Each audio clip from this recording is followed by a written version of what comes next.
ഇതിപ്പോൾ അഴിച്ചു വെച്ചേക്കുന്നത് മാരുതി 800ൻ്റെ ഗിയർ ബോക്സ് ആണ് ഈ അഴിച്ച് വെച്ചേക്കുന്നത്.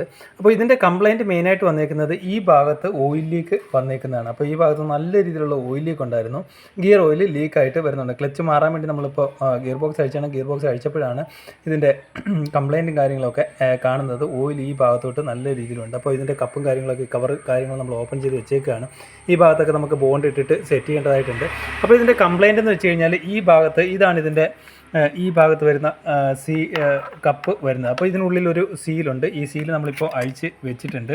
ഇതാണ് ആ സീൽ വരുന്നത്. ഈ സീൽ നല്ല രീതിയിൽ ഹാർഡ് ആയിട്ടുണ്ട്. അപ്പോൾ ഈ ഹാർഡ് വന്നു കഴിഞ്ഞാൽ ഇതുവഴി ഇങ്ങോട്ട് ഓയിൽ ഇറങ്ങും. ഓയിൽ ഇറങ്ങി കഴിയുമ്പോഴത്തേക്ക് ഈ ഭാഗത്ത് നോക്കിയാൽ ഓയിൽ വന്ന് നിൽക്കുന്നത് കാണാനായിട്ട് സാധിക്കും. ഇപ്പോൾ നമ്മൾ ഊരിയെടുത്ത സീലാണ് ഈ ഭാഗത്തുനിന്ന്.